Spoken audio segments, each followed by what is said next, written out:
There is growing evidence that we don't just pass on our smiles, our eye color, our heights, and our ability to sprint.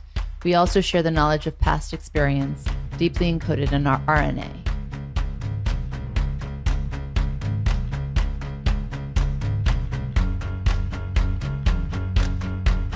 Before resuming this week's episode, we'd like to invite you to attend a free women's circle hosted by Monica Berg on January 31st at 3 p.m. Pacific Time. You can expect us to be diving into our fears, sharing stories, and discovering our inner strength that may still be undiscovered. Hope you'll join us for this very unique, very special event. Mark your calendars for January 31st. Details and links in the episode's description. See you there. Hello and welcome to Spiritually Hungry. Michael, do you remember learning about genetics in school? Yes, I do. Actually, I have very. I think you geeked out in that class. I did, but you know what's funny? I think I shared this once. I'm pretty sure. I know I shared it with you. I don't know if you remember it, but that I remember it was ninth grade. We were learning about genetics and chromosomes, and when they spoke about Down syndrome, right? Trisomy 21. It's like something like it's one of those knowings, not knowings that you had in this. I think you felt it in your body. Yeah, not in my body. No, sort of like a knowledge. Like, oh, that's interesting. Like it was knowledge that was pertinent to me. Uh-huh. And of course, I think many of our listeners know we have Josh, one of our sons, was born with Down syndrome. You actually never told me that. Yeah, I'm pretty sure I did. I'm pretty sure you did. So I also told you this. Let's see if you remember this. When I was in 8th grade, one of my classmates' mom gave birth to a child with Down syndrome. That I remember. And you actually told me. Anyway, so it's interesting. So again, with those moments of knowledge where I remember my mind went to that. Whereas, I had many other, obviously we all have different things that happen in school and where you don't get that sense. So premonition, soul knowing. That too. In what regard? With Josh, but I'm not going to go into that story. I've told it before. That's not really pertinent. Have you told it to me? Yep. You were there. Sure? Mm-hmm. Okay. You probably don't remember though. I'm sure I do. So I thought it was fascinating also. And I think as a child, you always kind of wonder, when you're sitting in grade school, like, what will my children look like? Will they have brown eyes, blue eyes? Who will they take from what? And especially I remember when we started having kids, and especially with our first, David, in his ultrasound, he had like very spiky. It looked like he had a lot of hair. And I was like, oh my God, he's going to be Persian. He's going to get my genes. But in fact, he was just like this little stud with not a lot of hair, but it stood up very high when he was for the first year of his life or first couple of months. You remember that? I do remember. So cute. We have pictures. Looked like E.T. Yeah, he did. A cute version. So cute. A cute version. So there is growing evidence that we don't just pass on our smiles, our eye color, our heights, and our ability to sprint. We also share the knowledge of past experience deeply encoded in our RNA, which is a carrier of genetic information to all living cells. And it speaks to our DNA. So today we're going to talk about generational trauma. And there are different definitions out there. I'm sure most people are familiar with this, but just to sum it up, to make sure we're all on the same page, generational trauma refers to a passing down of traumatic experiences or stresses from one generation to another. So it could be historical mistreatment or abuse that lives somewhere in our minds, our bodies, even our ancestors, and then that energy is transferred down.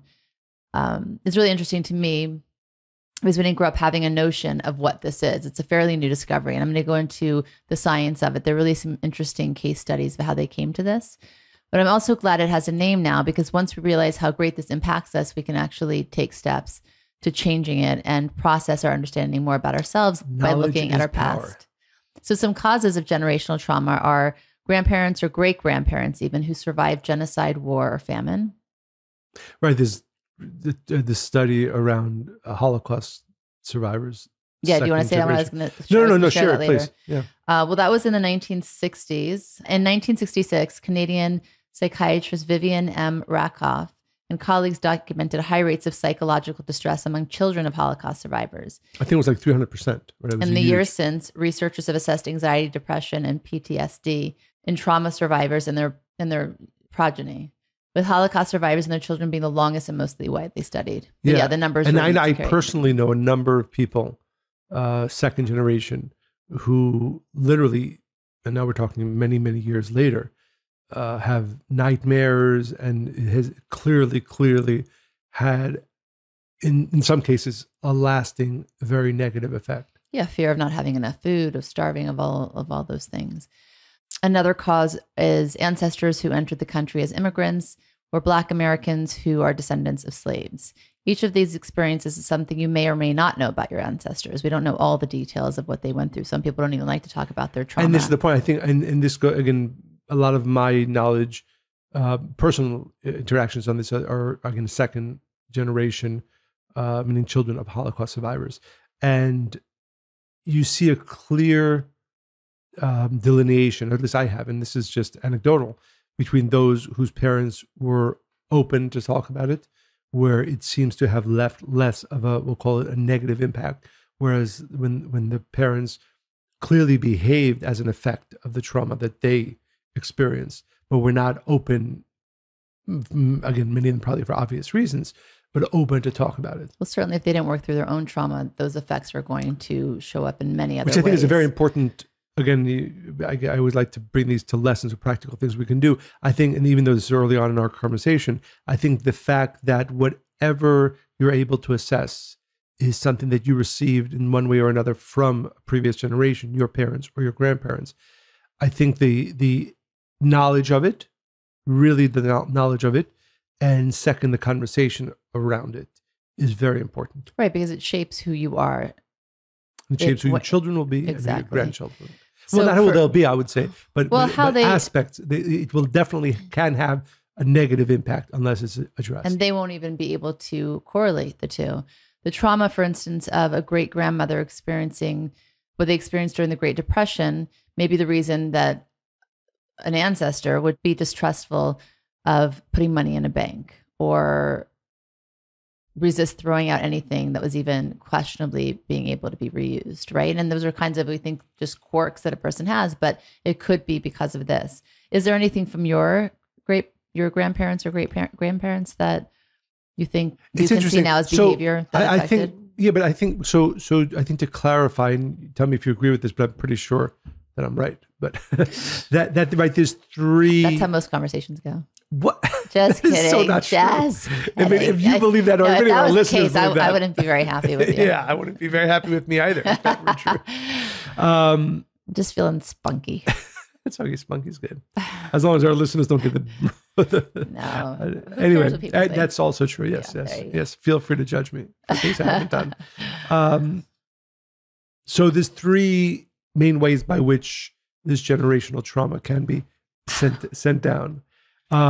One is, like you said, epigenetics, right? The fact that you're not even conscious of it, could be from one generation, two generations, three generations, literally coded into our genetics. Well, even smoking, right? If your great-great-grandfather smoked and you never did, it still actually lives on the effects of that to some degree in your own cells. And right, I mean, we certainly see this in addictions, right? Alcoholism and such, where there certainly is a family line that needs to be known about, at least, right? But so there's that, right? So there's really, we'll call it the unconscious but epigenetic transfer. And this is, but the good news is it's also for good things, right? It's also for positive things, right? If you come from a generation of scholars or those, right, there's a good chance that in some way that will be imprinted on your epigenetics and therefore manifest in one way or another. So to be clear, this has positive elements and negative elements, but I think we're more focused on the negative, only to be clear, only because you want to work. This is the part that you really want to work on.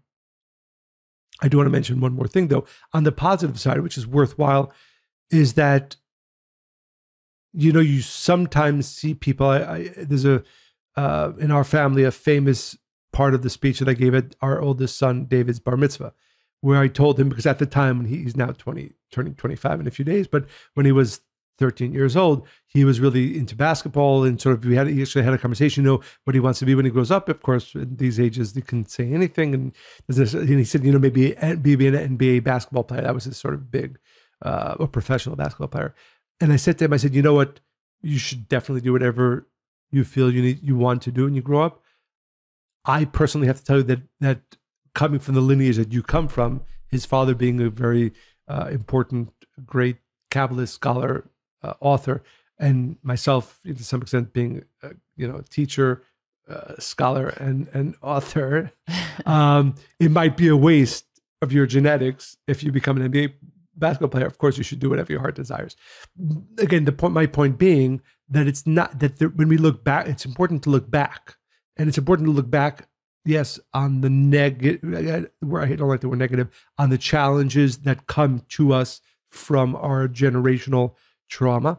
I think it's also very important to look at our ancestry as it relates to the positive aspects, and what are the things that I must know are within me because my father, my mother, my grandfather, my grandmother, my great-grandfather was in this way, and use that as an inspiration for what I can or maybe should be doing with my life, or at least some aspects of it. It reminds me of the Taylor Swift song, Marjorie, that she wrote for her grandmother who passed. And it's beautiful. But what I really like about her music now that Miriam's got me into it, our daughter, are her bridges and her storytelling. She's a great writer. But she talks about how her grandmother left her all of her dreams, and she can hear her now. And her grandmother was an opera singer, if I'm not mistaken. And when I thought of it, I was like, oh, that's really interesting, right? Like how that goes down from generation to generation. Right. So sorry, I got a little distracted. So that's the first. Oh, we're still on one. We're still on number one. Sorry. Epigenetics, right? So not to our knowledge being passed. Second, our actions. So, for example, parents who are very, if they walk with their children, they hold their hands tight while they're walking because they're worried they're going to run away or they see a stranger. So there are actions that parents do. Again, not necessarily conscious of the desire to pass this on to children, but how we behave, by the way, not just towards our children, but in our home, in our lives that our children see, that has a direct impact on the possibility of transferring generational trauma. Again, I think it's important. I was having this conversation a few nights ago with some of our friends that children, and we've spoken about this before, they will not necessarily listen to what you teach them, but they definitely will learn from how you behave. They imitate. Exactly, or learn from. So while we're more focused on the negative, meaning that when you act with fear or with anger towards your children, there's a greater likelihood that will manifest in their lives. Also be conscious of the fact that as we behave towards our children in positive ways, also will have a long lasting effect on them. That's like you and your mom have that same kind of fear of, like when we're in a public place. That's correct. No, because I don't think that, I always wondered about that because it's identical, like your level. I mean, maybe hers is a little bit more heightened, but level of like worry in a big crowd. And where are they? Do you see? And like they're literally right in front of you. Not to make all of us like look 5 feet. Not to make all of us, and I mean, I say all of us. And you literally can't miss them. It's like, oh my god, and it's just like what? So as I was saying, not to make us look bad, and I mean you and I, that we have lost our children about 3 or 4 times. I never lost them. That's not true. No, once. Just that's it. Let me count. No. Once at SeaWorld. Once in Costa Rica. I didn't lose anybody at SeaWorld. Yes, we did. No, I didn't. Who did? I don't know. I wasn't. Oh, you weren't responsible. No. I never had that experience. No, you thought that they had just wandered off a little bit ahead. That wasn't losing them. Oh, okay. You couldn't see them for like a minute. We'll agree to disagree. I don't agree. That's, again, the fear and the panic. They literally were around the corner. Second, Costa Rica, we lost. That was the only time I'm agreeing to. And we didn't lose them. The person that they were with lost them. Okay. And there, I think it was 1 or 2 other times. No, there were 2 other times where you were scared, honey. It's just not true. Anyway, my point is, yes. Is that learned or is that from something else? No, it's definitely. So I tell you, I had this thought today because I was thinking about this example that there were fathers or mothers walking with their child and they grab their hand really tight because they're scared, right? And then I did think about the fact that growing up, my mother was very intensely concerned. And there was once or twice where she called I remember once my brother was late. Actually, not. This is kind of a scary story. So this is in the early 80s before we had cell phones. And he had gone on the school bus to come home and he had missed the stop. So he went all the way to a different city. So, and it was like, and he was supposed to be home, let's say by 3 o'clock, and it's like 8 p.m. and he's not home. Of course you should call the police. So I remember That's not overly cautious. But that was a very traumatic experience for me, because I remember the police coming to the house, my mother, of course, being freaked out. But anyway, so I had this thought, and I said to myself, and you and I both know this, the one area of life that I would say I have, I don't like the word fear, but sort of that I do worry is around our kids. On other areas, it's much easier for me to let go. So that's a very funny face you're making. I hope all of our listeners can see it. Thinking about so the thought that I had, do I want, because the argument is made, no, you have to be more free with your children. Otherwise they'll grow up with this. And I'm not really sure that I want to, I don't know if it's negative, put it this way, for our children. It's a little bit too much. You've gotten better over the years. I mean, look, it's great for me because then I don't have to I don't pay attention when we go out, because you're looking with like 10 eyes. Exactly. And again, I've done this a little bit off topic, but a conversation I was having the other night with some of our friends is that, whether you do you or don't you track your children on their iPhones and such.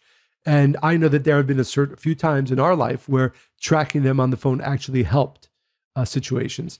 I think you use that more often than most, though. Yes, that's another conversation. We have some parents who are like, just laissez-faire, like, and I don't know that I agree with that, but it's an interesting view of parenthood. Anyway, back to the three. So actions, how we behave, both towards our children and in our homes, both negative and positive, can create a trauma or hopefully positive opportunities.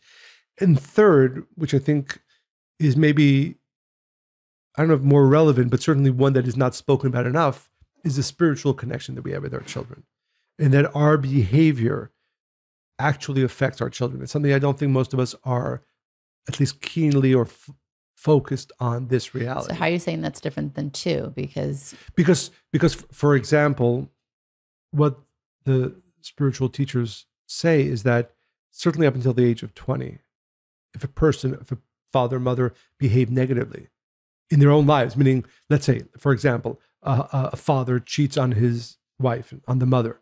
Again, I don't want to come off judgmental here, but that actually has, a person will say, well, this is my life, right? And while it's true, and by the way, of course, we could all understand if that becomes known, we can understand the trauma that it will create in the family. But even if it never becomes known, the negative effect of that behavior has a spiritual effect. How so? We've never discussed this. So it's if somebody energy. has an affair. It's energy. Right. So the point is this: we are tethered spiritually to our children, and our children are tethered to us, no matter how old they are. But it's more it's more acute at younger ages. So when some people really don't want to hear that, especially if they don't really get on with their parents. Well, I've had this conversation very often with people who have a negative relation or had a negative relationship. But, and again, this is one of the spiritual teachings, that we literally tethered to our parents. And what that means is that even when you're 100 years old and your parents have passed away 50 years ago, the light that you get, that you receive, actually flows through them to you. Can you say that again? So if we look at it as a chain of existence, right? So my father was the link before mine. I am linked to him. He is linked to his grandfather, and so on, all the way up, both on father and mother's side. This link of this chain link of existence, and that means that that's also the way light flows into my life. Which means that forever, whatever light I receive flows through my father's soul, whether he's in this world or not in this world, and my mother's soul, and comes to me. What if they weren't positive? The answer is I will get that light anyway. Even if they weren't positive, it still flows through them. They don't necessarily benefit from it if they haven't, let's say, done their correction, as we call it in spiritual terms, grown or developed. But, and this is important, it also works the other way. So some of us might know that there's a kabbalistic tradition that when parents pass, the children, there's a connection, there's a prayer called the Kaddish, and its purpose is for the child to help the father or mother's soul elevate. So the child, and there is actually a very beautiful story in the Zohar where one of the sages met a child who was not doing this connection, was not, we'll call it, on a good path, and he awakened him to the understanding, your parents are actually crying for you. even though they're not physically in this world, they're crying for you to make this connection for them because they need your assistance. So it's a two-way connection. That as whatever I do. So whatever positive things. Also, if I'm lacking, of course, to be clear, everybody, has their own process, their own soul, but in one way or another, both my positive and negative actions influence my parents, whether they're in this physical world or not. So how do your negative actions influence them if they're not here? Well, the understanding is that souls are in a process all the time, whether they're continuing to elevate, whether they're stuck, whether they're reincarnated, that attachment is there. So it will have a long-term positive and or negative effect on them in one way or another. Again, let's use an extreme example, and this is, again, maybe a little bit off topic. Let's assume a father did not do their job. Let's assume they were a terrible father, and therefore the child becomes, a bad person, a thief, or whatever negative actions. Then those actions will flow back to the father because in some way he remains responsible. If the father did everything that he or mother did whatever they could, and the child, because of his own, process, is wound up in a negative space, obviously that influence will be lessened, right? So there's still a level of dependence on responsibility.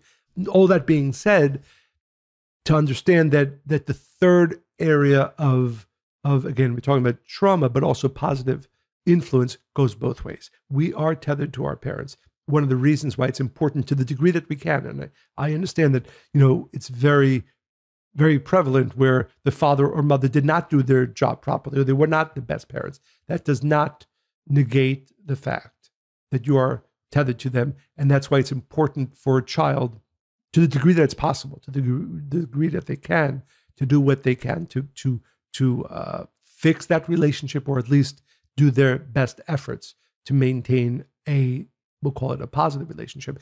And again, and that does not end when the father or mother leaves this physical world. Their souls are tethered.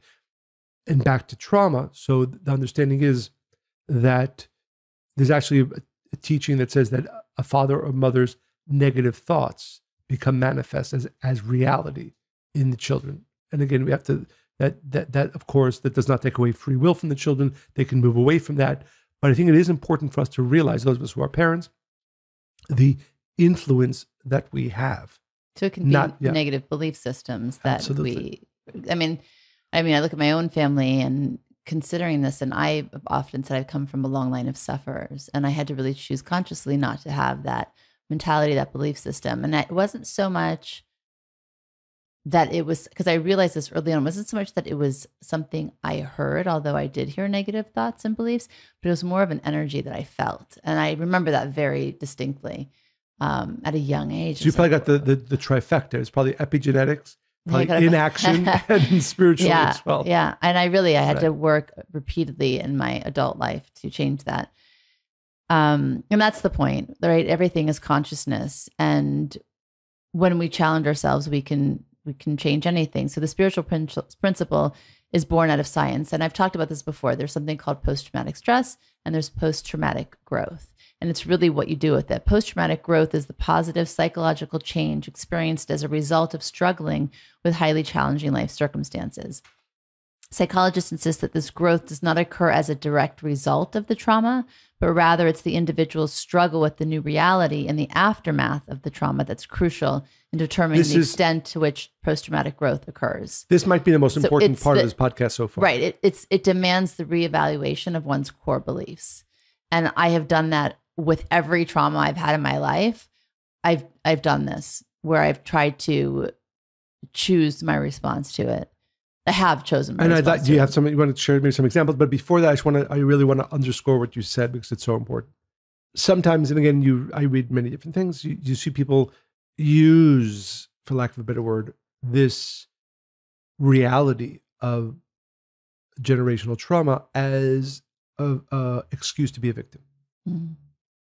And I think it's very, very, very important that we understand, and this is based on a spiritual understanding of our soul chose our parents. It doesn't mean they chose them because they were going to be the most loving, but they chose them because if we understand and we accept that my soul has its growth that it needs to go through in this life, Therefore, the family circumstances that it chose were not the most comfortable ones who would choose a parent, but rather our soul desiring to grow and change. To give it the opportunity to do that within that exactly movie. So rather, and I think this is, again, a very important and deep secret, rather than look at this concept of generational trauma, whether transferred through my epigenetics, transferred through actions and behavior that I saw from my parents or family, or the spiritual effects, we'll say negative effects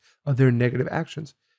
You have to accept that this was the perfect chosen situation for your soul.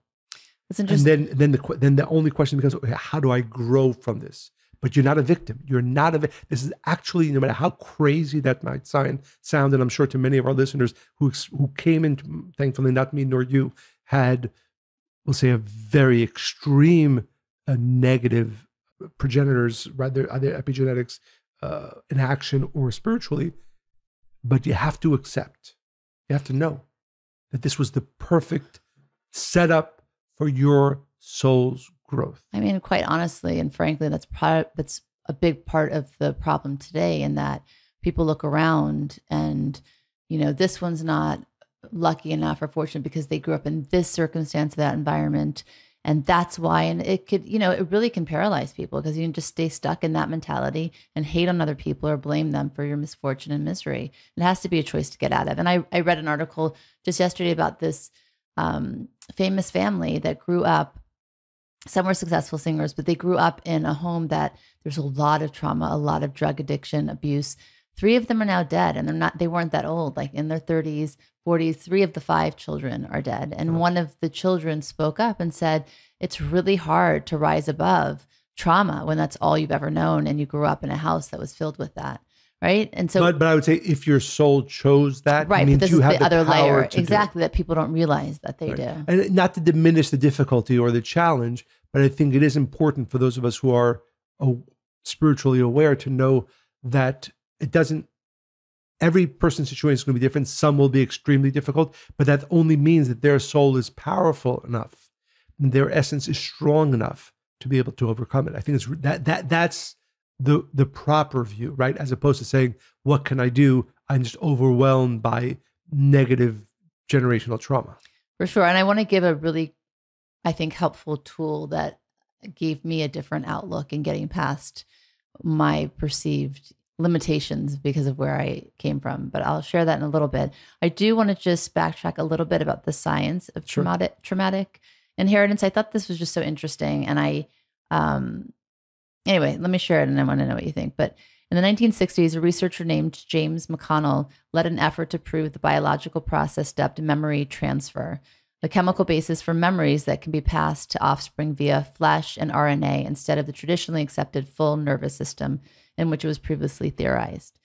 So he exposed planarians, which is a kind of flatworm, which this is not a kind of experiment, but it was the 60s, to bright light and electric shock.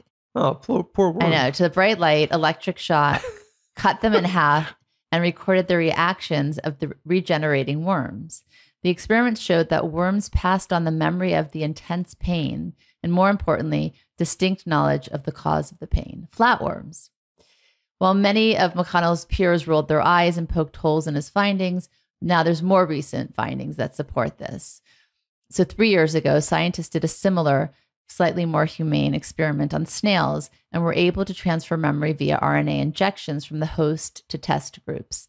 The evidence has mounted that we do, in fact, experience the effects of our ancestors' suffering. So I'll give you one more. A Nature neuroscience study at Emory University School of Medicine shows mice trained to avoid a smell past their aversion to their grandchildren. Okay. The animals were trained to fear a smell similar to cherry blossom. Both the mice's offspring and their offspring were extremely sensitive to cherry blossom and would avoid the scent despite never having experienced it in their own lives. That's just fascinating. Right. Oh, and there's one more thing I actually want to say. Professor Marcus Pembry from University College London said the findings were highly relevant to phobias, these findings we've just talked about, anxiety, and post-traumatic stress disorders.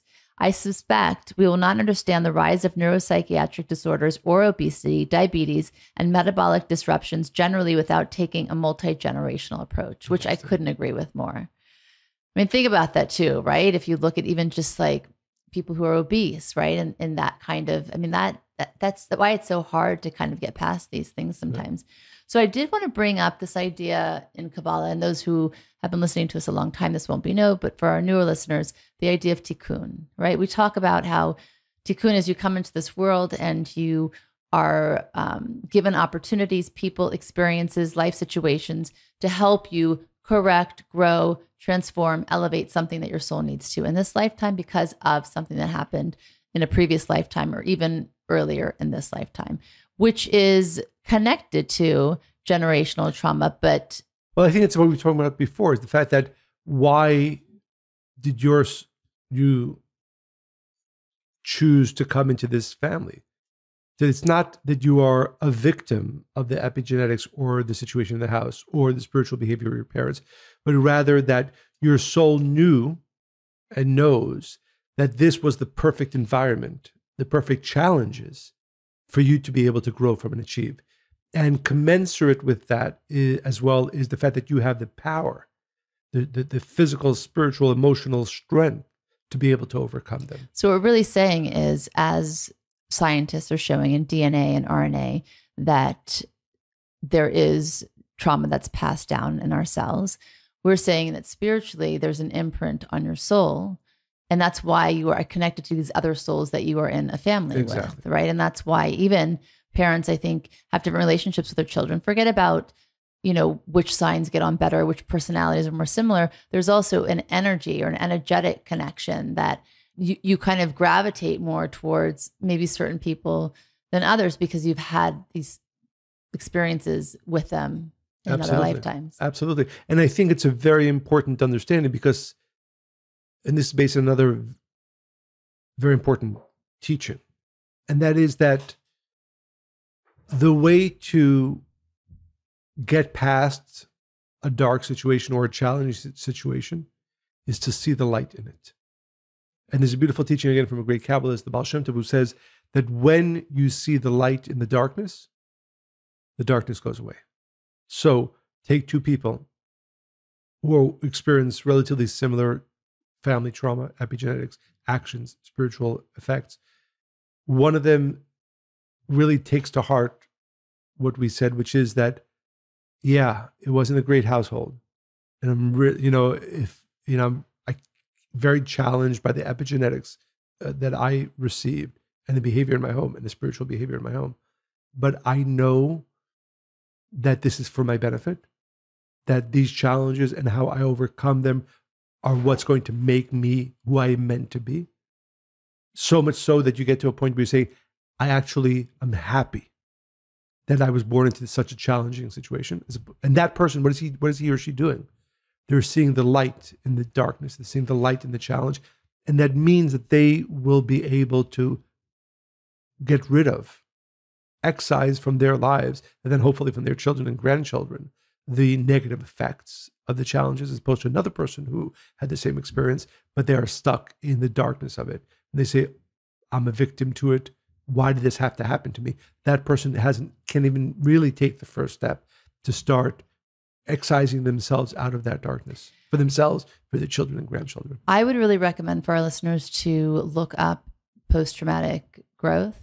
And there are so many inspiring stories out there. There was a skier who, I can't remember her name right now, but I've talked about her for years, who ended up, I think, losing some of her limbs, but she found a way to rise above it. She had infection after infection and operation after operation, but she learned to thrive and she became a motivational speaker. There's so many stories. And really, if you look at what is the one variant that made that possible, was they looked past the if we want to look for reasons why we feel the way we do, or why we're in the family we are, or why we feel so much pain and suffering, you will find many. Yes. And you'd be right? And you will be right. And there's so much science, as we've said. I'm sure some people do that and they're wrong. But I'm saying, but even if you're 100% right. And there is science and spirituality that backs that up 1,000%. But what do you want to do with it? Exactly. And that's really the point of our talk today. Exactly. And the point is to know that it actually has a perfect purpose. has a perfect purpose. So this is the tool that I wanted to leave our listeners with. First, I want to share that author Carmen Rita Wong said that the key to healing generational trauma is to think about our parents and our ancestors as humans with human experiences.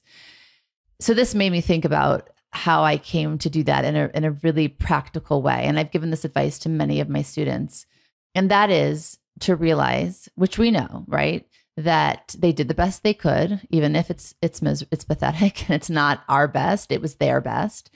And maybe they were uninformed or misguided, but let's look at where they came from, right? Let's look at their past hurt and trauma, because it's not just about how we feel and ours, even though our parents, it's not, we expect them or we blame them for our own unhappiness, but then they can do that to their parents and then they do that to their parents. So years ago, it was I think it was my 30th birthday, and we were in London, and we were hopelessly jet lagged, and I celebrate my lunar birthday, my English birthday a little less. I like to celebrate both birthdays. Why not? And the time in between and after and before. Well, late presents are nice too. Yes. But we have a friend who has the same birthday as I do. He's your best friend, and he has a place in the English countryside. So we decided that birthday, on his English birthday, you were going to go and be with him, and I was going to stay in the city with the kids. And I was happy to do that. But that particular night, the jet lag was really, really bad. And it's my birthday, and it's like 1, it's 2, and what am I going to do? Now, 2 days before that, well, let me backtrack. Weeks before that, I was at my mother's house, and I found all of these old VHS tapes that she had, and all of the tape was becoming brittle, and it was about to break. And I said, we really should digitize this, or we're not going to have these memories anymore. So I made CDs for everybody in my family. For whatever reason, the person that was digitizing it misunderstood and sent me all 21 CDs of most of my life to that point to London. And they arrived the day before, or 2 days before. So at 1 o'clock, 2 o'clock in the morning, I'm sitting there thinking, what am I going to do? And I'm like, I'll just watch one. I'll watch one and see. Now cut to 21 CDs later, 6 in the morning, I am hysterical. I'm beside myself. I finally forgave my parents for everything and anything. And more than that, I was so grateful and appreciative to them. So what changed in those 6 hours? It wasn't just watching my childhood. There's one specific video, and I think that there were many other connections I made through watching all of the other ones. It was a Mother's Day, and we had just moved from New Orleans to Beverly Hills. And I remember there were so many changes. My father losing his wealth. We were now suddenly stuck in a pile of certain judgments, and a lot of Persians had just immigrated there. And I never considered myself anything other than Monica. And then now I moved to Beverly Hills, and I was all of these other things that I didn't really understand, but had a bad association with them. And also my parents had felt badly about their situation in life at that point. So anyway, I remember just feeling very lonely and upset and wanting my mom's attention, because I had a stay-at-home mom until that point. And then when we moved, she started working, and suddenly we had this huge Persian family that before it was just us, right? So I remember that one Mother's Day, the CD comes on, I'm looking at it, I'm like, oh, I remember this one. And I'm feeling like all, vindicated. Like, yeah, I remember, let's watch this one, right?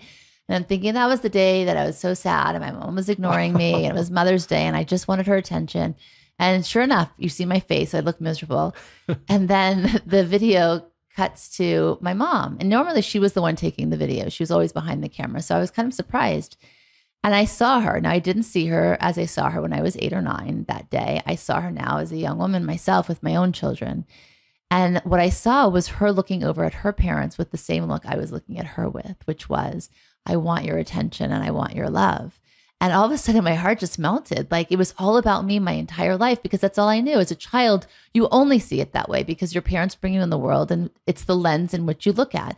But at some point, it's your responsibility to make sure that you change that lens, that you now look at it as adult and you see everybody's perspective and you see why things were they were, and you're able to then choose your perspective and your response in a different way.